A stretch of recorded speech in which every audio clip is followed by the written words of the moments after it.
Dartmoor prison, isolated from the outside world by walls of granite.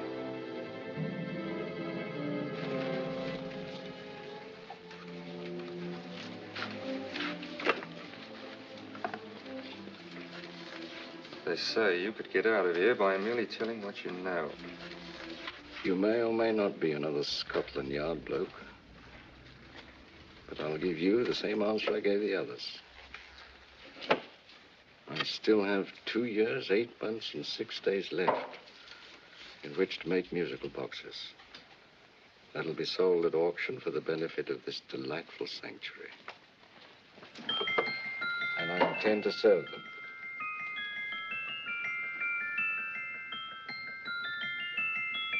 Move along. And now we come to the next object on our list, or I should say objects, because there are 3 of them. Now, ladies and gentlemen, these can be bought together or separately. Now, these beautiful little musical boxes only arrived this morning, and I didn't intend to put them on the auction block until later, but I'm going to sell them now. So, good friends, as our old pal Mark Antony used to say, lend me your ears. And what do you hear? Right. The beautiful tinkle tinkle of a musical box. What a lovely trinket. What a beautiful gift. Created and made by loving hands. A thing of beauty and utility. I was going to start with £5. It's a bargain, £5. Do I see any hands? If there's a connoisseur in the house, will go £3 for it. £2.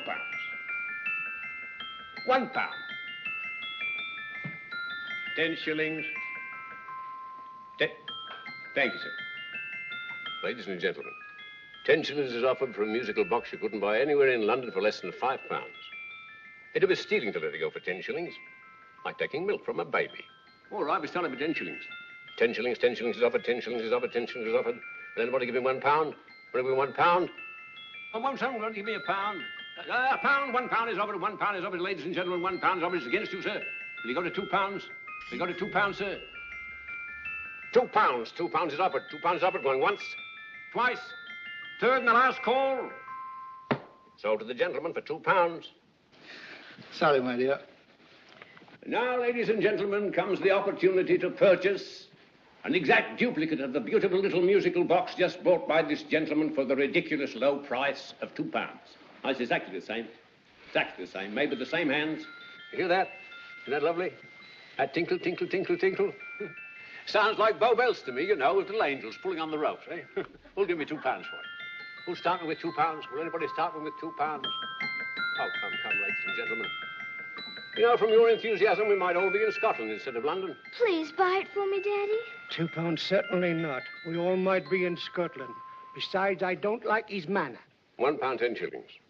£1. £1 is asked. £1, £1 is offered. £1 is offered, going £1. Any advance? Going once, going twice, the third and the last call. Sold to the lady for £1. Smart bidding, my dear. Thank you. We come to the third and last of these beautiful little musical boxes. Exactly the same. Tinkle, tinkle. Isn't that lovely? Ladies and gentlemen, I don't bring you here to gull you and swindle you. This is the exact replica of those 2 I just sold before.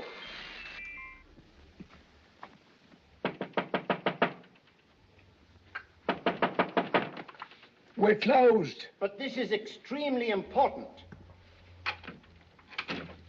Come in, sir, come in. I'm sorry to disturb you, but I was unfortunately delayed from arriving in time to bid on certain articles which I was rather anxious to obtain. Oh, perhaps they weren't sold, sir. We are carrying several things over. What might the articles be, sir? 3 identical musical boxes, about so large. Oh, I'm sorry, sir, but they were sold. Pity you weren't here to bid on them. They didn't bring anything like the real value. I'm most anxious to obtain them. I wonder if your records would show who the purchasers were. Oh, we don't usually give out that information, sir. For certain, shall we say, sentimental reasons, I'm most anxious to get in touch with the purchasers. I'd be willing to pay, shall we say, £5. Well, for certain sentimental reasons, sir, we'd be very happy to oblige. Alfred, today's sales. The 3 musical boxes. Musical boxes, oh. Ah, here we are. The first purchase for £2 from Mr. Julian Emery, 52 Portman Square. Write these addresses down, Alfred. Yes, sir. Second didn't leave any name. Well, how unfortunate. I think she's a dealer. You see, they don't like us to know where the things are going. On account of the profits. You say the second purchaser was a woman. Can you give me a description of her? Oh, she was a young woman, fairly tall, slender, she had a light complexion and dark hair, and she was wearing A grey suit, don't you remember? That's right. She probably runs a gift shop. She paid £1. You say she comes here fairly frequently? No, I didn't say so. But she does, sir. Like as not, she'll come in on Thursday. We have sales on Mondays and Thursdays. Oh. And the third box? The third, Mr. William Kilgore, 143B Hampton Way. For 10 shillings. Quite a drop from £2. Mr. Kilgore was a Scotchman. Oh. Well, thank you. You've been most helpful. Oh, thank you, sir. And any time you're passing, drop in. We always have lovely things for sale. How kind, sir? Thank you. I'll be back Thursday.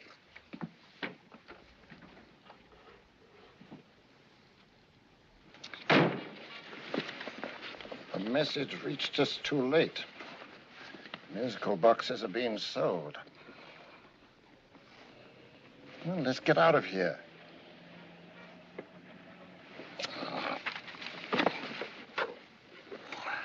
Someday you'll go too far. Reaching for a star, you fool. Yet a fool may touch a star, Colonel Cavanaugh, if he but reach high enough. But not possess it as you would. The musical boxes, they've been sold. What a pity for you, my dear Colonel. Is it my fault that the message reached us only an hour ago? Is it my fault that they were sold? You can't hold me responsible for that. Hope for your sake you're right.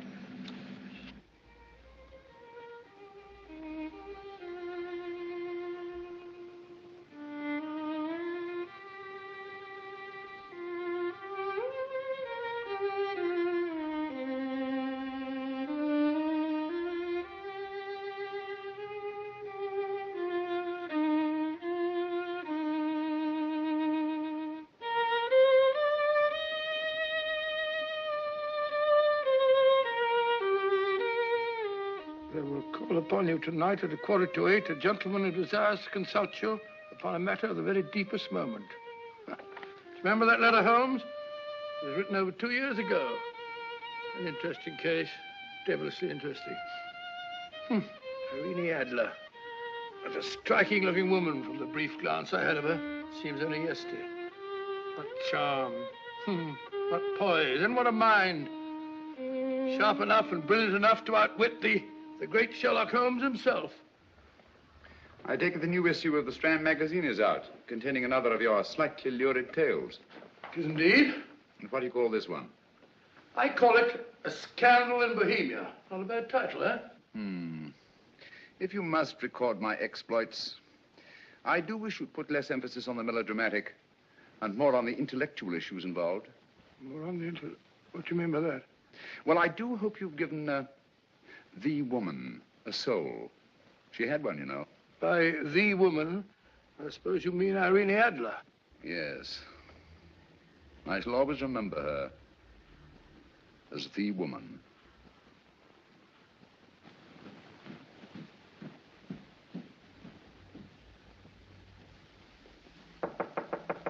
Come in. I think. That's it, old boy. How are you? How are you, old boy? I haven't seen you for years. I want you to meet my old friend Sherlock Holmes. Holmes, this is Stinky. In other words, Julian Emery. How do you do, Mr. Emery? Watson has often spoken of you. Oh, has he? Yes, we were at school together. Yes, more years ago than I care to remember, but you didn't come in here just to remind me of that. No, I just happened to be in the neighborhood and saw your lights burning, so I took the liberty of looking you up. Still writing your mystery stuff? Yes, there's a new one out this week. Good, I never miss them. Oh, good, thanks. I say that bandage makes you look very interesting. Still poking your nose into other people's business as usual? Who hit you? I haven't the foggiest notion. Somebody knocked me on the head in my own living room and then proceeded to commit the most idiotic burglary you ever heard of. Fellow must have been balmy as a coot. Balmy? Why? Come sit down, old boy. Would you You like a cup of tea? Huh? Oh, all right. I'll go and tell Mrs. Hudson about it. Yeah. Why do you say the robbery was idiotic, Mr. Emery? Oh, simply from the fact that with about £5,000 worth of musical boxes in my living room, the thief, who I caught in the act, made off with one that isn't even worth £5. I gather you're a collector of musical boxes. Yes, I am indeed. Some of them are very beautiful, but not the one that was stolen. The thief evidently grabbed the first thing that came to his hand when he heard me coming into the room. Still, it's rather odd, isn't it, that having disposed of you, he didn't pick up something more valuable. Mm-hmm. Was there anything unusual about the stolen box? No, nothing at all. No, I picked it up in the south of France, several years ago. You say you have many valuable music boxes, and yet the thief made off with one that isn't worth £5. Sounds like rather an intriguing little problem. Yes, well, I take it that he was just an ordinary petty thief and didn't know the value. That is a possible explanation, and yet I venture to say that the average petty thief has a more extensive knowledge of the value of objets d'art than the average collector. Well, anyway, that's Scotland Yard's theory. They didn't get very excited about it. That's consistent anyway. I wonder if I might see your collection, Mr. Emery. Oh, of course you could, yes. Nothing a collector likes more than showing off his trophies. When would it suit you? No time like the present. Good. My place is just round in Portman Square. Shall we? Yes, right. Hello? Where are you going? Stinky hasn't had his tea yet. Oh, I'm sorry. We're going round to my place, where I'm going to give you something better than tea. Now, this one was made for Louis XV, and is one of the very few still in existence from that period. And a particularly fine specimen is that. Charming, isn't it? Quite. They all sound to me like a lot of mice running about on a tin roof. I'm afraid you have no ear for music, Watson. Give me a good old band playing a rousing march. You'll have all your silly little tweets.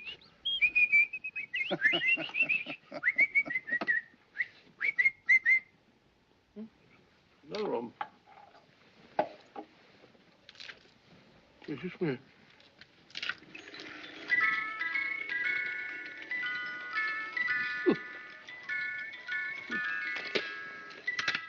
Stupid thing. Singing rabbit. What would you say offhand is the value of a box like that, Mr. Emery? Well, it's hard to say offhand, but I think we'll bring about £500 or £600 today. It's the gem of my collection. Yet a thief who steals an oddity like a musical box passes up one worth £500 for one of almost no value at all. Odd. Very odd. What was the stolen box like, Mr. Emery? Oh, just a plain wooden box about so big. Mm-hmm. As a matter of fact, I have one over here almost exactly like it. I picked this up yesterday at an auction room in Knightsbridge. Paid only £2 for it. Of course, I wouldn't in the ordinary way add one like this to my collection, but the tune intrigued me. I'd never heard it before.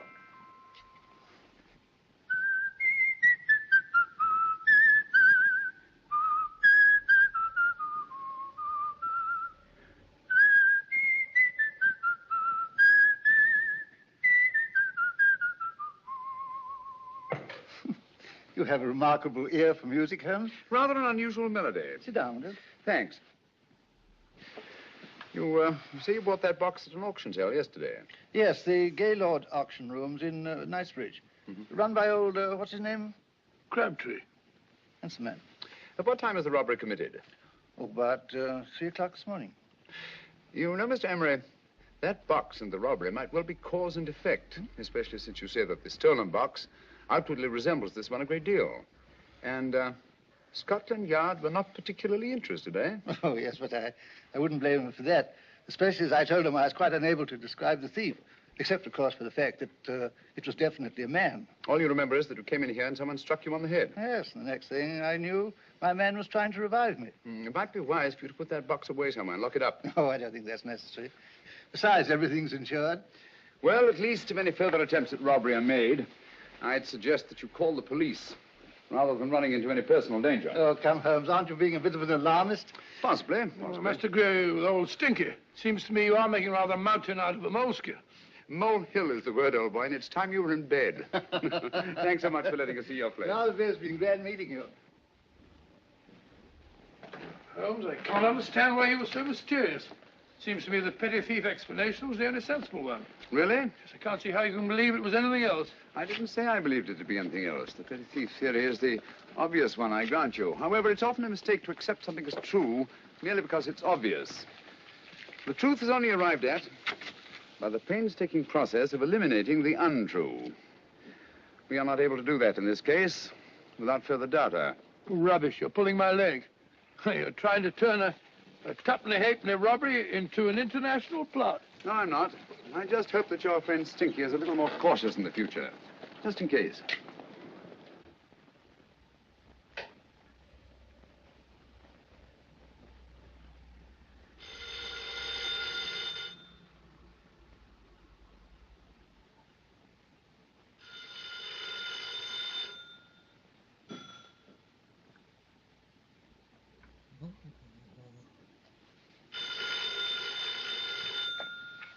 Hello?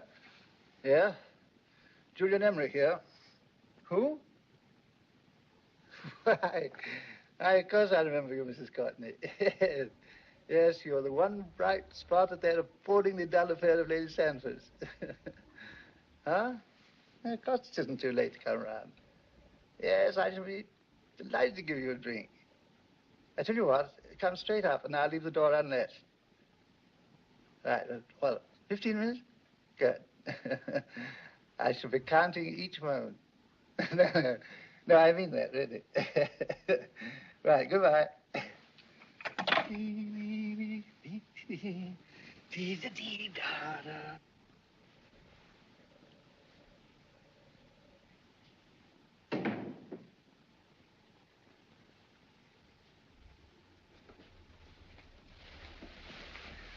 Boo! You startled me. Did I? Yes. Must be the pixie in me. I know I shouldn't have called you so late. But I was at a party just around the corner, and I remembered your invitation to see your collection of musical boxes. My dear Mrs. Courtney, pleasure is all the greater for being so unexpected. My friends call me Hilda. Thanks. Mine call me Stinky. Stinky, how quaint. Oh, what a perfectly wonderful collection of musical boxes. You know, when you told me you had a collection, I had no idea it was so attractive. Yes. They appeal to the ear as well as to the eye. Oh, what a plain little one. Why, it looks just like a country cousin amid all this grandeur. No. You mustn't underestimate the country cousin. Only last night a burglar broke in here, and with all these to choose from, went off with one very much like it. Really? Yes, I don't mind the loss of the box so much, but I do resent this crack on the skull. But it makes you look so interesting. Oh, do you think so? Uh-huh. It's funny, that's what old Fatso said. Fatso? I mean, Dr. Watson. He was here this evening with a friend, a Mr. Holmes. He's interested in my collection, too. Sherlock Holmes? Yes. Do you know him? I've heard of him. Yes, he seems to think I'm in some sort of danger. What a haunting tune. It takes me right back to my childhood. Really? Do you know, it's odd that you should be interested in that particular musical box. Odd? Why? Because Mr. Holmes is also interested in it. He may have been more interested in the tune than in the box. My dear, yes, that's right. I remember now. He whistled it note for note, having heard it only once. Really? He must be a remarkable man. Bit of an alarmist, if you ask me. Don't you believe in warnings? Of course not. Who'd want a box like that? I would. You're not serious. Oh, but I am. Well, you put me in a very awkward position. I'm a collector, you know. And the collector buys but never sells. But if the price were high enough... The price has nothing to do with it. It's the principle of the thing. Yes, well, we haven't had our drink. No, thanks. I must be getting along. Must you really? I'm afraid so. You're not walking out on me, are you? My reputation. Stinky. I say, you know, you are an attractive woman. Thanks.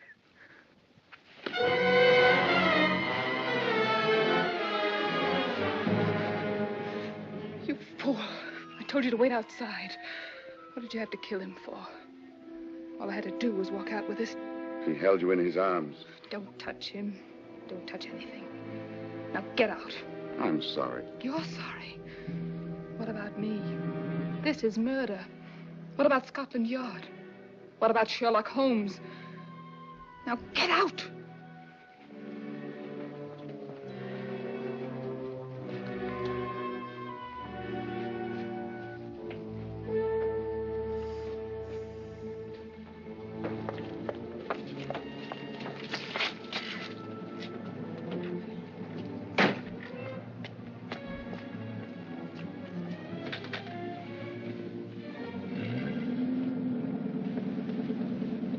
Did you get it? Good. Did you have any trouble with him? Just a matter of murder. Ah, Mr. Holmes. Hopkins. Thanks for coming so promptly. Inspector Lestrade suggested that I call through to you. Mr. Emery was the client of Mr. Holmes, Inspector. Indeed. You didn't mention that when I telephoned you, Mr. Holmes. Well, not exactly a client, Inspector. Sergeant Thompson? He was killed between the hours of 11 and 2 o'clock this morning, Mr. Holmes.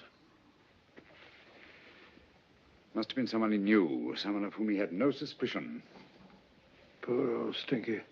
It's all my fault. I should have prevented this. Well, it's no time to start talking about that now, Doctor. Apparently it's gone. That's the second attempt on the musical box that Emery bought at the auction sale. And this time it was successful. But that box was only worth £2. It was worth a man's life, Watson. I think we'd better pay a visit to Gaylord's auction room and that fellow Crabtree. Inspector, may I suggest that you make a complete search of this flat for a small, plain, musical box about that size. Thank you. Come on, Watson. You say the first box went to Mr. Julian Emery. The second to Mr. Kilgore, 143B Hampton Way. And the third to the unidentified young lady who presumably has a shop and lives near Golders Green. That's right, Mr. Holmes. Isn't it rather strange, Mr. Crabtree, that you should have had 3 identical musical boxes all playing the same tune? Where'd they come from? Dartmoor Prison. Dartmoor? Yeah, we get a regular shipment from there every month. The inmates manufacture them. Well, they make all kinds of things, you know, pipe racks, waste paper baskets, musical boxes. Did you happen to notice if anyone showed any particular interest during the auction in the purchasers of these 3 boxes? Oh, come now, Mr. Crabtree. This is very literally a matter of life and death. Well, since you put it that way, Mr. Holmes, there was a gentleman came in here about an hour after closing time, and he was in an awful state, he was.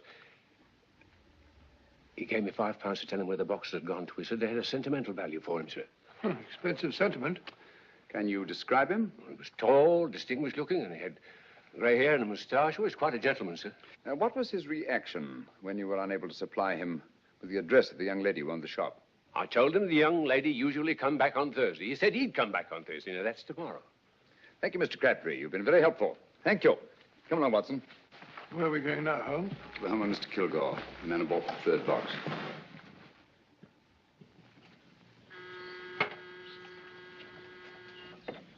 But hang it all, Holmes, how do you know those other 2 musical boxes are of any importance? I don't, but I certainly have no intention of waiting until the owners are murdered to find out.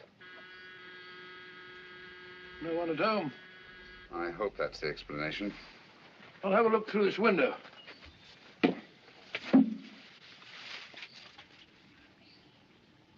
Doesn't seem to be anyone there. The whole place seems deserted as far as I can see. Yes. Mr. and Mrs. Kilgore at home? No. When do you expect them? Oh, in an hour or so. There's no use your hanging about. They don't buy nothing from peddlers. Peddlers? My good woman, this is Mr. Sherlock Holmes. Sherlock Holmes? Oh, go on. Do you mind if we come in and wait? My business is rather urgent. Well, I've got to go out and do my shopping. And I don't know as Mrs. Kilgore like any strangers nosing about. Quite all right, I assure you. Well, I've got to be off. You 2 wait in the parlor. And no smoking either. Mrs. Kilgore says it smells up the house. Funny old girl, Holmes.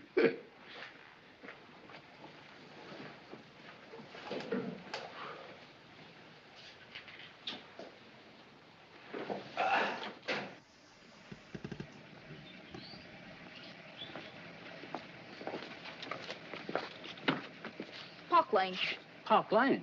And what would the likes of you be doing in Park Lane? Now, don't worry about the fare, Ducky. If you knows how to get to Park Lane, up it.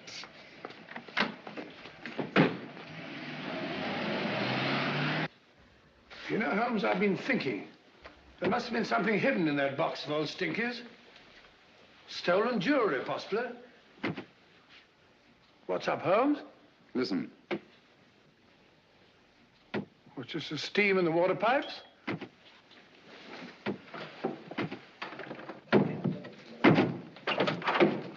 Watson! Great Scott! Come on, Holmes. Get on the chair here. It's all right, my dear. There. Now, don't worry. It's all over. There you are, dear. Don't cry anymore. She tied me up and shut me in the cupboard. I know. She won't come back. Did you show her your new musical box? Yes, she said she wanted to hear it play, and as soon as I showed it to her, she grabbed hold of No, I know. Now, don't worry. We'll buy you a new musical box. Yes, my dear, the best one in London. Watson. Oh, what a fool I've been. What do you mean, Holmes? She took the musical box out of this house in that market basket, right under our very noses. Why could the Kilgore charwoman want to take the music box? She isn't the Kilgore charwoman. She's a consummate actress. An extremely clever, unscrupulous woman who will stop at nothing. Take care of the child, will you, Wolfella, till our parents get back. Explain everything to them. Of course I will. But, Holmes, where are you going? Somewhere, somehow. I must get to the young lady who bought that third musical box before our opponents find her. I only hope that I won't be too late. Oh, no. No, darling, you mustn't cry anymore. Now, cheer up. Would you like to hear old Uncle make a noise like a duck?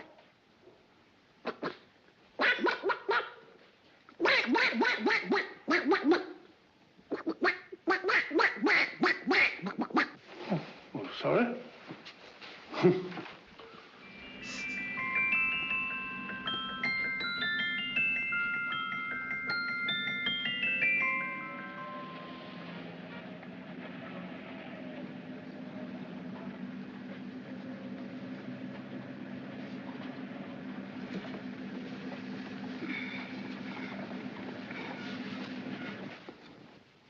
And now, ladies and gentlemen, how much am I offered for this beautiful lace Dresden china figurine?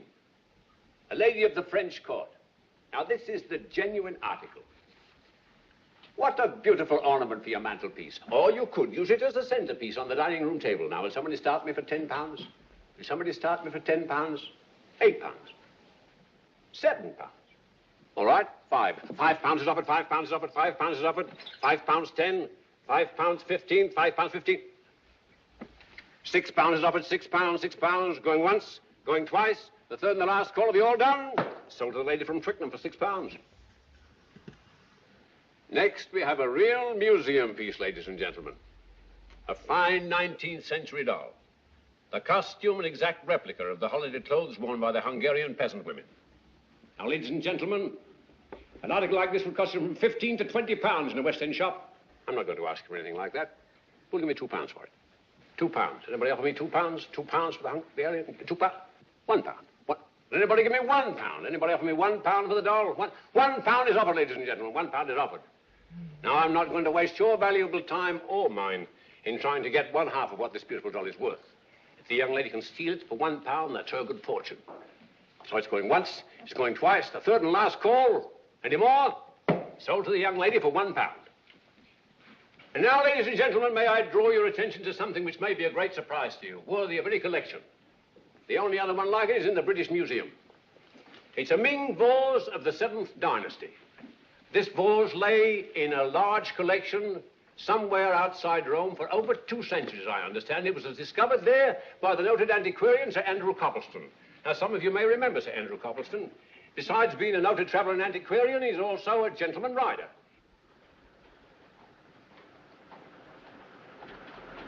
The girl with the parcel in her hands, that's her. Are you sure that's the girl? Well, she fits perfectly the auctioneer's description. Follow her, Hamid.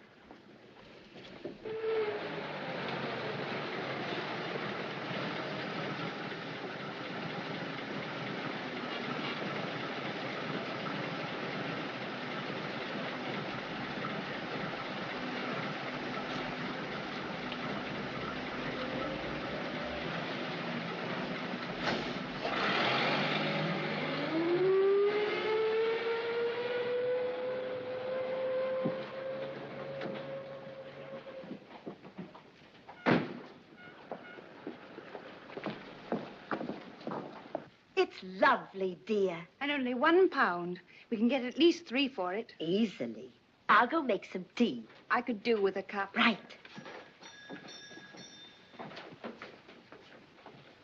Good afternoon. Good afternoon. I'm looking for a birthday gift for a 7-year-old girl. What would you suggest? We have some lovely dolls. Now, this Hungarian I think peasant- she has enough dolls already. Books are always welcome. Well, I'm looking for something a little different. Oh, that's rather cute. What is it? Well, that's a musical box. Children always love them. And this is an exceptionally nice one. It plays many tunes.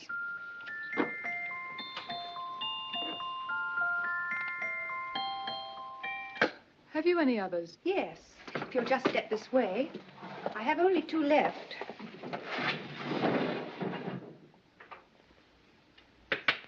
How nice.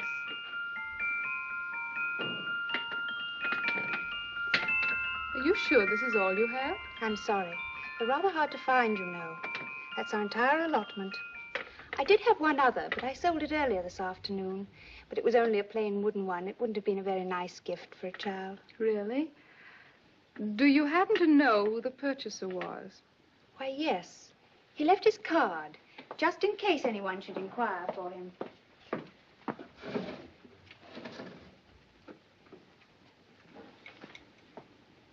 How interesting.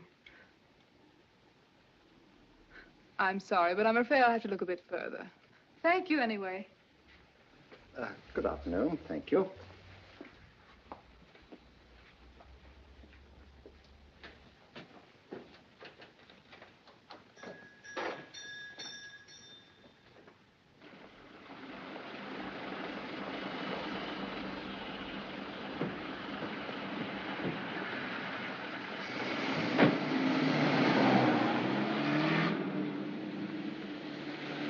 Heavy! Follow that cab. Here, now, what? Scotland Yard. Hop in.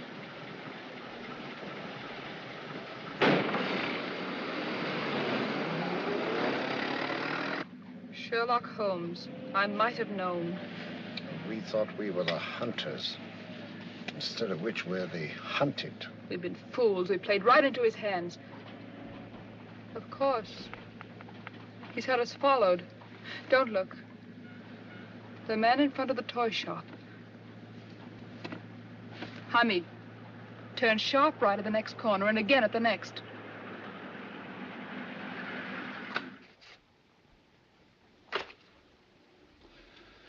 No photograph of her, Commissioner, as I expected.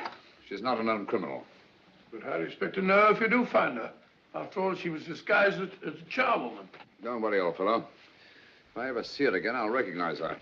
Well, it won't be long till we know who they are and from where they operate. Who's covering them? Sergeant Thompson's following them, sir. They won't get away from him. He's a good man. We could have arrested them at Clifford's toy shop if we had any proof. But we know that they killed Emery. Proof, my dear fellow. We must have proof. We have X-rayed it, sir. There's nothing whatever concealed in the box. We'll have a look at the plates.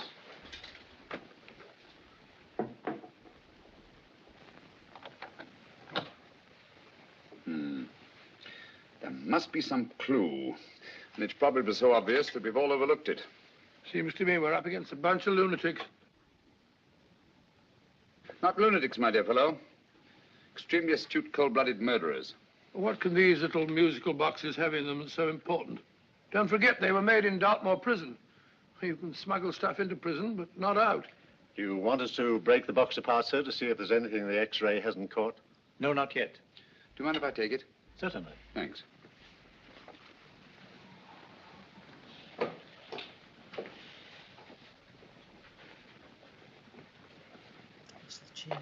The governor of Dartmoor Prison informed us, sir, in answer to Mr. Holmes' question, that all 3 musical boxes were made by the same convict, John Davidson, serving a 7-year term, sir. Davidson? The Bank of England plates. That'll be all. Yes, sir. Now we're getting somewhere. Wait a minute. How did you know about the plates, Mr. Holmes? I'm a student of crime, Inspector. I make it my business to know about such things. And when the name of Davidson was mentioned... Well, who is this fellow Davidson? As long as Mr. Holmes seems to know all about it already, I suppose there's no harm in telling you.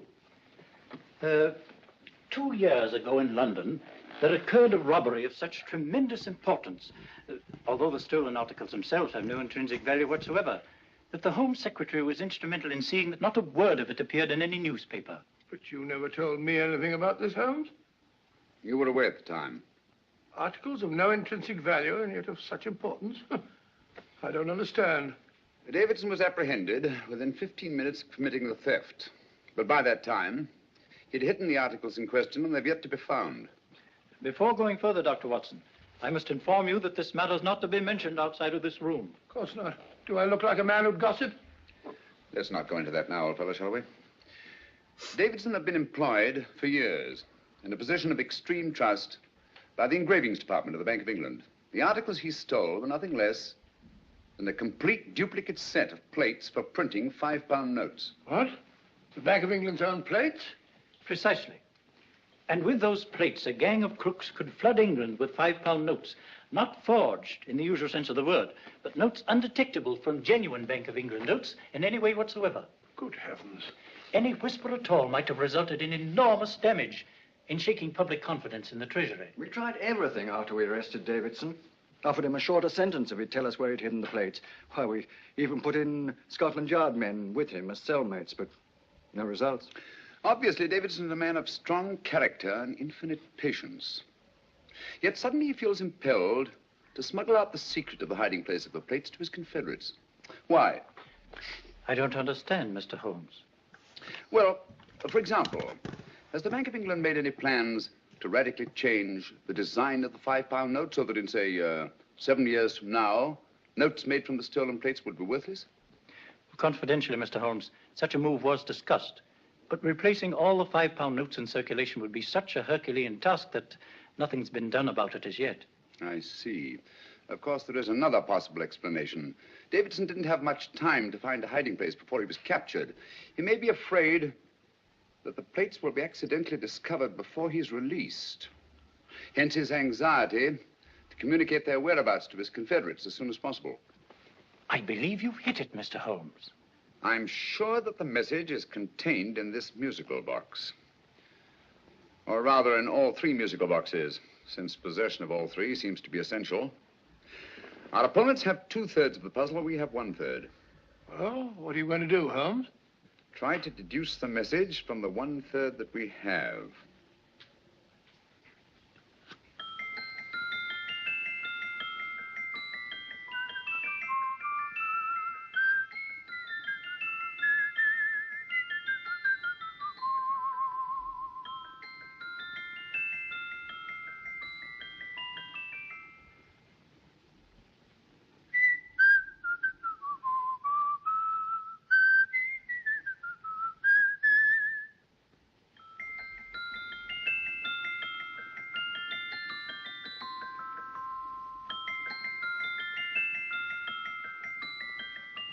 It's the same tune as the one played by Emery's musical box. And yet it's different. Sounds the same to me. The tune. Somehow the tune is the key to the mystery. It must be the tune. Otherwise, why use 3 musical boxes to convey the message? Why not collar boxes or shoe boxes? Yes? Oh. It's for you, Inspector. Oh, thank you, sir. Inspector Hopkins speaking. What? Where? Golders Green Station reports they've just found Sergeant Thompson's body. From the tire marks on his clothes, he was apparently run over by a taxi. What an unfortunate accident. Not an accident, my dear fellow. I'm afraid it's murder. Oh, you never know just who you're going to meet when you're walking down a busy London street. Mrs. Hawkins, Mrs. Brown, any subject of the crowd. Oh, you never know just who you're going to meet. So you better hold your topper in your hand, just in case you meet a lady on the Strand. Girls will think you're kind of sweet, and your day will be complete. Oh, you never know just who you're going to meet. Now, a gentleman is judged by his appearance. Yes, a gentleman is judged by how he talks. Now, he's much better off when he's acting like a toff, especially if he's taking him a walk. What on earth is this outlandish place? A rendezvous for actors. Actors? Buskers, old boy. You've seen them 1,000 times. Actors who entertain the queues, waiting outside theaters. You never know just who you're going to meet when you're walking down a busy London street. So you better wear your best velvet ties to look your best, 'cause you never know just who you're going to meet. So you better keep your manners right in view, just in case a lady gives a how'd you do. Keep your trousers in a pleat, shine your shoes and keep them neat, 'cause you never know just who you're going to meet. Blimey. Mr. Holmes. How are you, Joe? Never met him. And yourself? Fine, thank you. I want you to meet a friend of mine, Dr. Watson, Joe's sister. Oh, well, any friend of Mr. Holmes is a friend of mine. Hi, Joe. He did me a good turn once that I'll never forget. Yes, I cleared Joe of a most unpleasant charge. Murder, no less. Oh, really? By proving to the satisfaction of the police that he was busy at the time blowing open someone's safe. That's right, Governor. Good gracious me. Joe, now you can help me. Come on, buzz off, buzz off. Come on, up it, up it. Can't a gentleman have some peace and quiet around here? And you too. There you are, Mr. Holmes. Now we can have some peace and quiet around here. Thank you, Joe. There's £5 in this for you. Well, I wouldn't want to take it on myself, sir. But I can get somebody to do it for you for half of that. You don't know what the job is yet. For £5? Murder, ain't it? What? No, Joe, not murder, just music. I want you to identify a song for me. Oh, there ain't a song that's been written that I don't know. That's why I came to you. Of course, the violin is more my instrument, but, oh, well, here we go. Now, listen to this, Joe.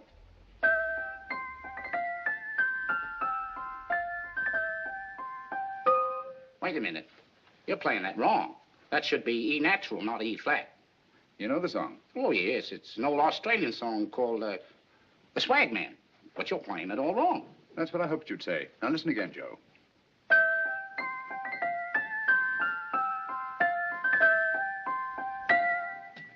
That's the same tune, all right. But you're making different mistakes than you did the first time.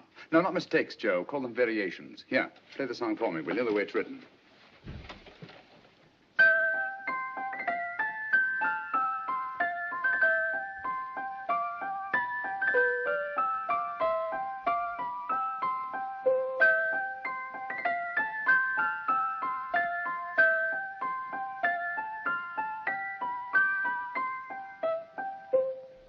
There you are. Thank you, Joe. What's it mean, Holmes?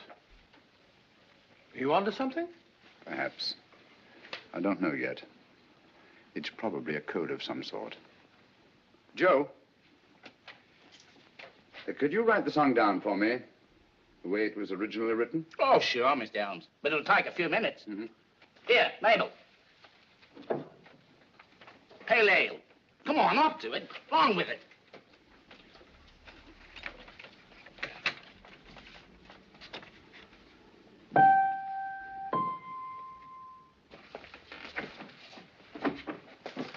Well, obviously it isn't the lyrics. No combination of those words made any sense at all. The variations in the way Emery's musical box played the tune are different from the variations in the one we have. You sure? Quite. You see, I took the trouble to memorize the tune as played by Emery's box that night we were with him in his flat. Holmes, you amaze me. Elementary, my dear fellow. One of the first principles in solving crime is never to disregard anything, no matter how trivial. But why are 3 boxes? Why not 1?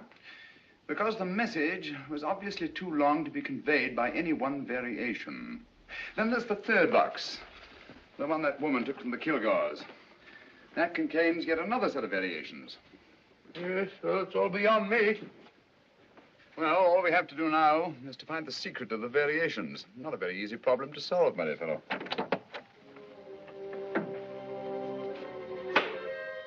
Hello. What's up? We've had company.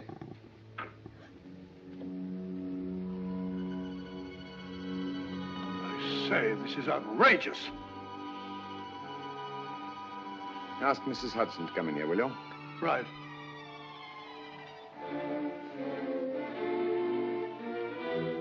Hudson? Yes? Oh, there you are. Will you come up here at once, please? Oh, coming, sir.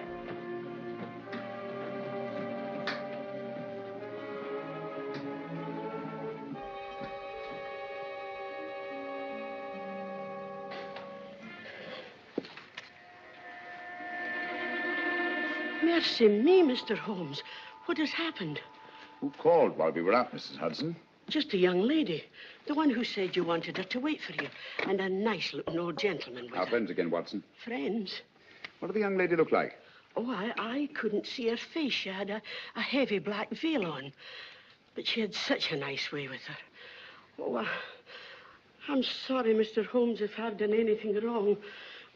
But you did say I should always let clients come in and wait for you. Don't worry, Mrs. Hudson, don't worry. You had no way of knowing. It's quite all right, quite all right. Now, don't worry, Mrs. Hudson. Don't worry. Well, where on earth's the musical box? They didn't get it. Didn't get it? Where is it? It's in your hand. Huh? In that biscuit jar. Take the biscuits off the top. Now put your hand inside, and you'll find the music box. Well done, Holmes. Well done. Amazing.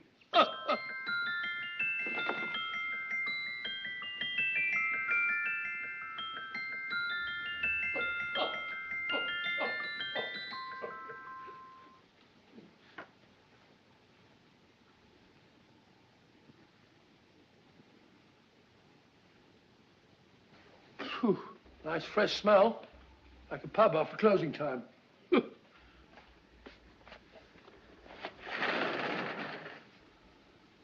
I say, Holmes, What? it's morning. Allow me to congratulate you on a brilliant bit of deduction.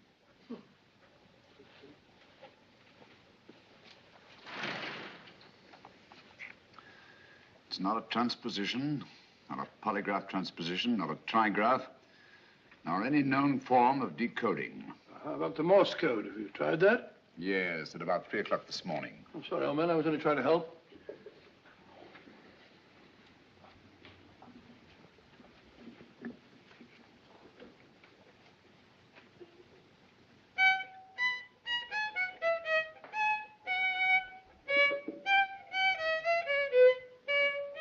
Oh, do me a favor.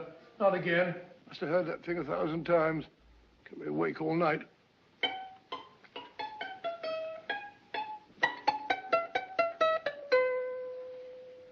Not a very distinguished composition, I grant you. You know perfectly well I don't know one tune from the other. When I was a kid, my people tried to have me taught the piano.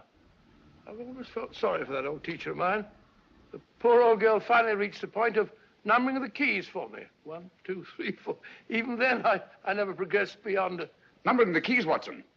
The 19th key of the keyboard is the 19th letter of the alphabet. S. Here. Write it down when I give it to you, old fellow, will you? The first altered note. Write S first. Now, the 8th key is H. The 5th key, E. The 12th key, L. The 6th key, F. S-H-E-L-F. Shelf. Your piano lessons were not in vain, old fellow. You've solved it. Thank you. Thanks, old bean. Hold it. We now have 2/3 of the message. Behind books, third shelf, secretary, Dr. S. Presumably, these are the first and second portions of the message.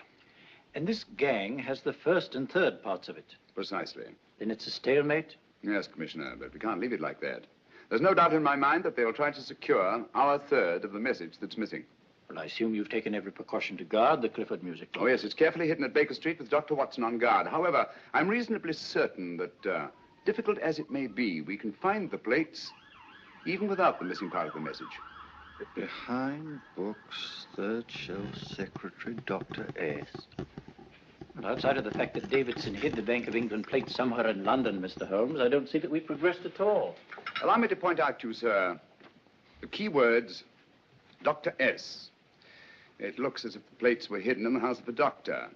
Whether S stands for his first or last initial remains to be determined by a process of elimination. Well, there must be 10,000 doctors in London with S for a first or last initial. Precisely. And every one of them will have to be questioned in person. That's why I say this is a task for Scotland Yard. It's a task, all right. But Scotland Yard has searched worse haystacks and found a needle. Well, for the time being, I'll leave the matter in your hands, gentlemen. We'll call you if and when we get a lead on our mysterious Dr. S. Thank you. In the meantime, I intend to follow up a little clue concerning a cigarette.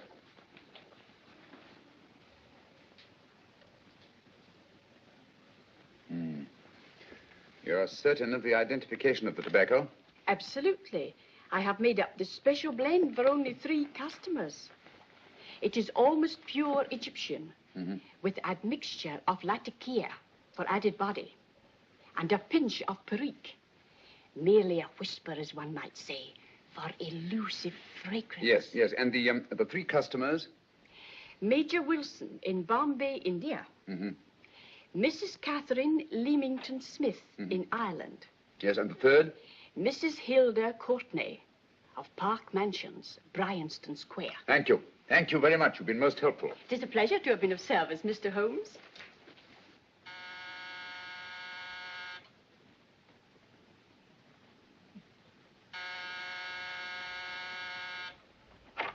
Yes? Mrs. Courtney?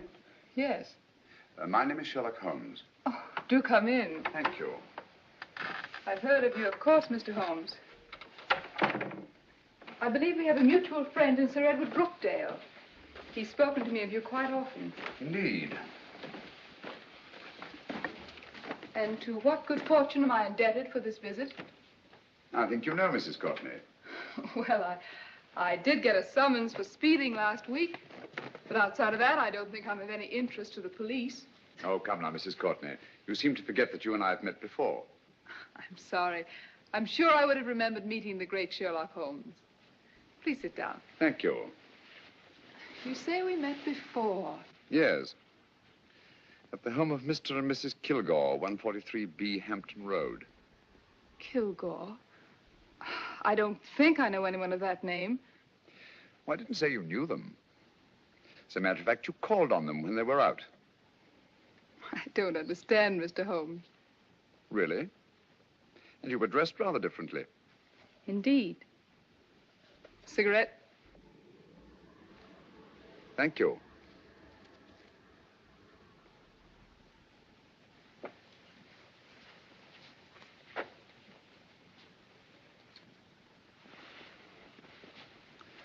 Thank you.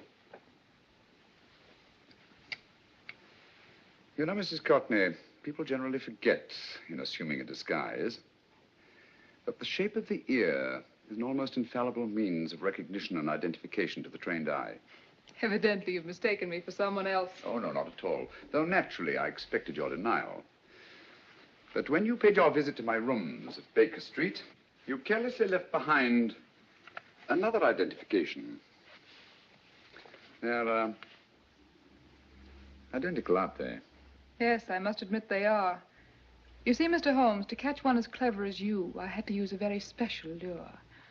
I knew you'd be unable to resist the bait of my cigarette, having read with great interest your monograph on the ashes of 140 different varieties of tobacco. I should advise you not to move, Mr. Holmes. I must congratulate you on your ingenuity, Mrs. Courtney. It was indeed a brilliantly designed trap. Thank you, Mr. Holmes. Praise from a master is indeed gratifying. I shall always cherish the memory of your flattering words. Memory? Precisely. I'm afraid these gentlemen have a most regrettable task to perform. Unless, of course, you care to turn over the missing musical box with your pledge to take no action against us in the future. I'm afraid that will be impossible. I thought that would be your answer. Hamid! Careful! Careful. There's no need to be unnecessarily rough with our distinguished guest. You realize, Mr. Holmes, that your demise will not take place here. The corpus delicti, you know. Well, naturally. Shall we go? So fearfully awkward having a dead body lying about. Don't you agree, Mr. Holmes? Another dead body shouldn't weigh too heavily on your conscience, Mrs. Courtney.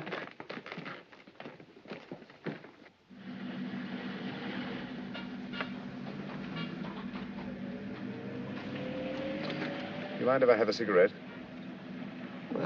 Don't see why not.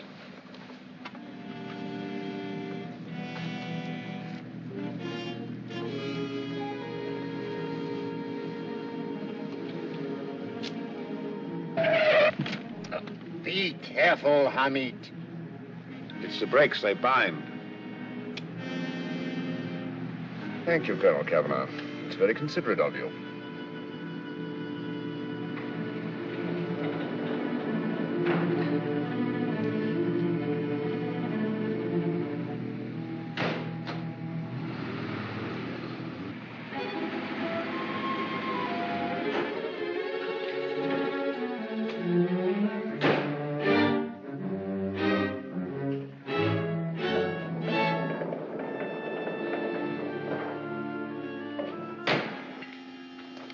You'll be happy to know, Mr. Holmes, that your death will be a painless one. Hamid, attach this to the motor of the taxi. That little attachment, my dear Mr. Holmes, contains the deadly fluid known as monosulfide. The Germans use it with gratifying results in removing their undesirables.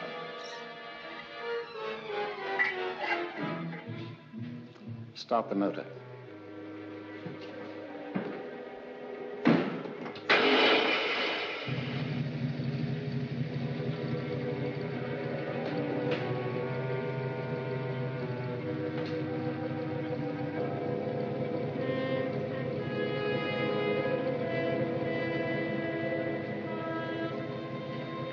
Tape his mouth.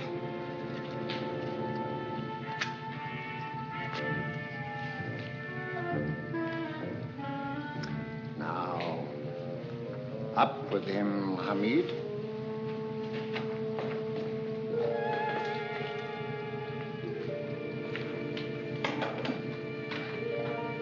You find yourself like Muhammad's coffin, Mr. Holmes, suspended between heaven and earth.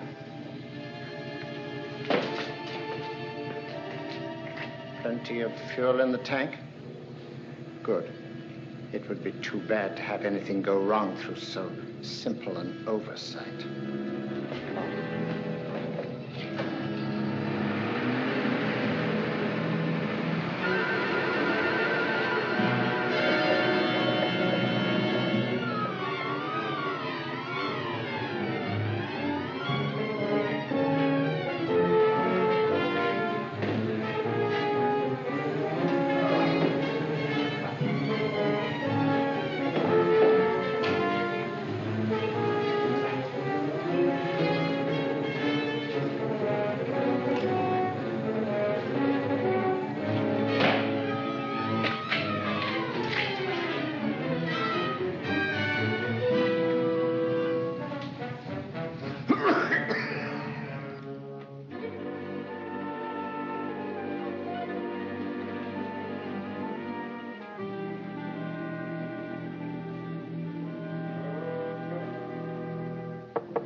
Yeah?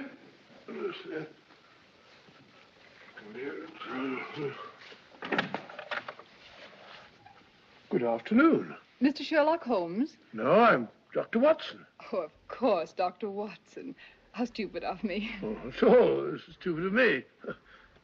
Won't you come in? Well, I really came to see Mr. Holmes. Oh, I'm afraid he's out. I don't know when he'll be back. Perhaps there's something I can do. Won't you sit down? Thank you. You know, Sherlock Holmes and I have been engaged on a great many cases. Oh, really? Yes, indeed. As a matter of fact, this very moment, we're involved in one of the most baffling... Oh, well, won't you tell me your trouble? I may be able to help you. That's very kind of you, Dr. Watson. Perhaps if I wouldn't be imposing too much. Imposing? Oh, there's no imposition. No imposition at all. A pleasure, I assure you. Now, tell me all about it, Miss Williams. Mrs. Williams. I live in Surrey, Dr. Watson, and I've come up to London in sheer desperation. My only sister has disappeared, and the local police seem utterly unable to find her. Well, Holmes and I solved a case exactly like that once. Very interesting, as far as I remember. I call it the adventure of the solitary cyclist. Oh, sorry. Now I come to think of it, it wasn't so very similar. Entirely different. I don't think what I was saying. Where were we? She's only 17, Dr. Watson, and until she disappeared last Thursday, she seemed to be in the best of spirits. Well, possibly a romantic entanglement? Oh, no, nothing of the sort. She left no note, didn't even pack a bag, no explanation. She just started to walk to the village from our house in broad daylight and simply vanished from the face of the earth. Oh, there. Might I have a glass of water? Glass of water. Have one in 1 minute.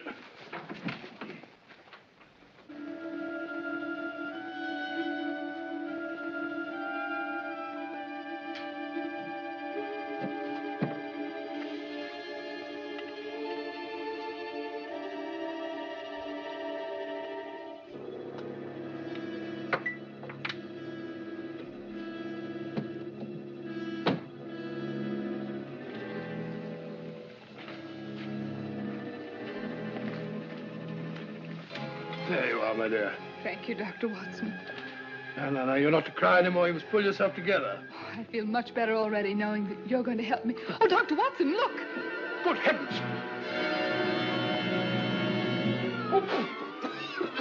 Get through the fire brigade, quickly!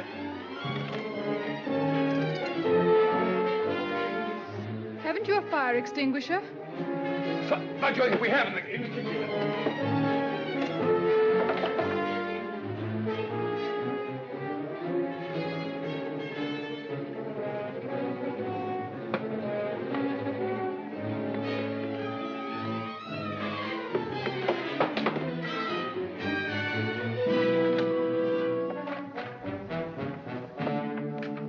Don't you worry, Miss Williams. We'll have this thing out in no time.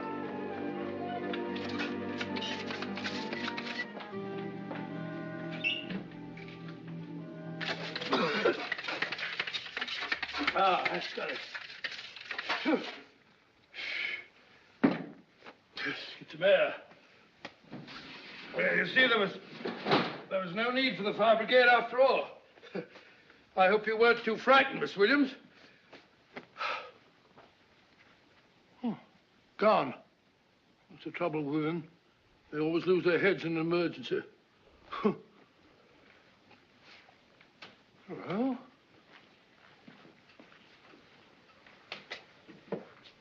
a musical box. Great Scott! Miss Williams!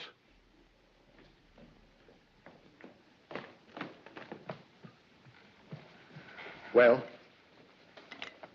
Good. And Holmes?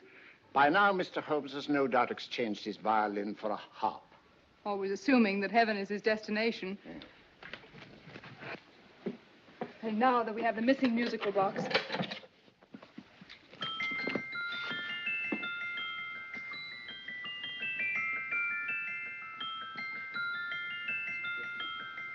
Nineteenth note. 19th letter. Yes. He hasn't been there, you say? Holmes, where on earth have you been?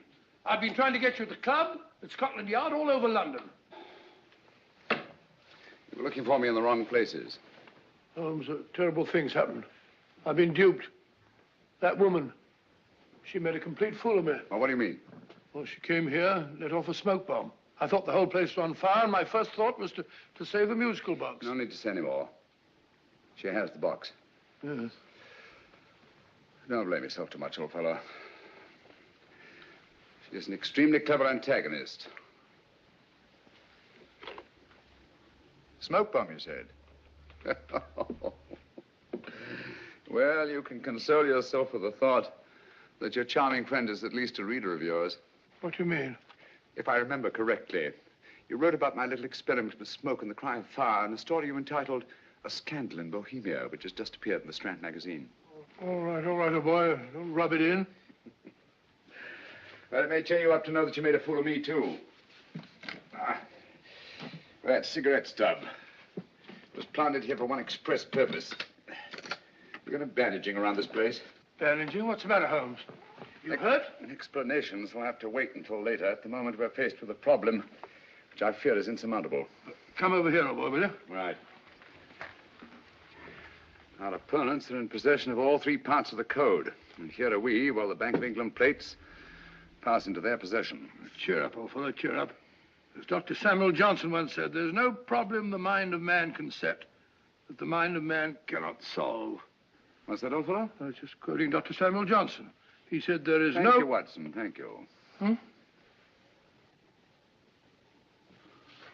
Leaving the front reception room, we come into the main hall, where Dr. Johnson was in the habit of passing through to have his meager meals in the dining room opposite, in company with his friend and biographer, James Boswell. We will now pass up the stairway, which remains in its natural wood finish, just as it was when the good doctor was here. The framed etching on the wall is believed to have been presented to Dr. Johnson by the distinguished painter, Sir Joshua Reynolds. I've been told here that picture was given in by Mrs. Thrale, and it's definitely not a Reynolds. Is that important, my dear? Oh, I'm sorry. This way, ladies and gentlemen, please, this way. Move along, children, move along. The secretary's not on this floor. Patience, Hamid. I have a feeling My that... dear Colonel, with Sherlock Holmes out of the way, what could go wrong?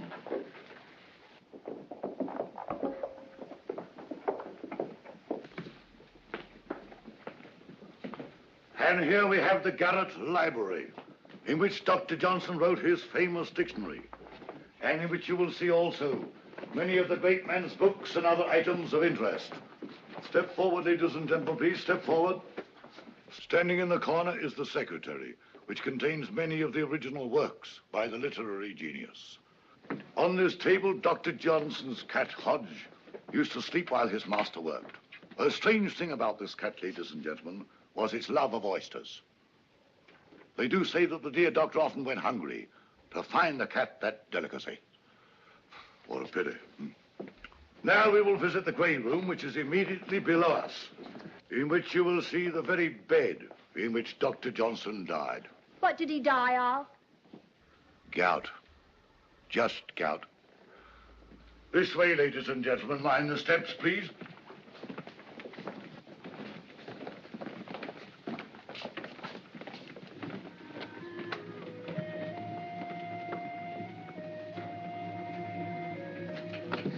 Your keys.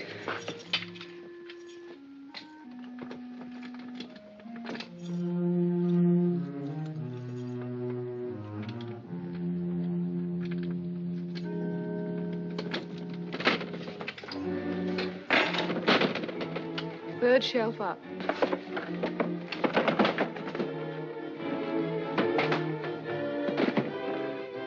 The knife.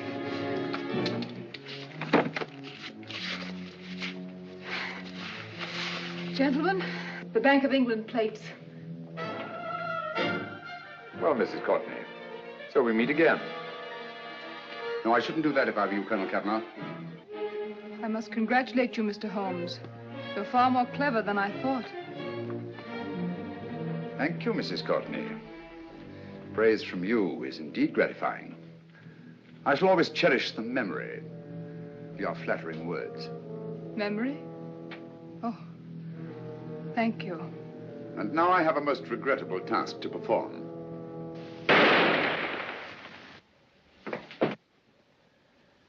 Holmes! Coming, Holmes!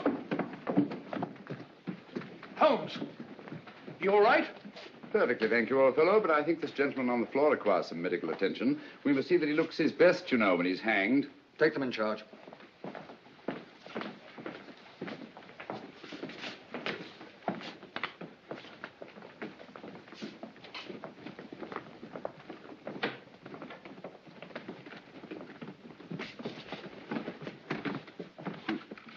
A brilliant antagonist.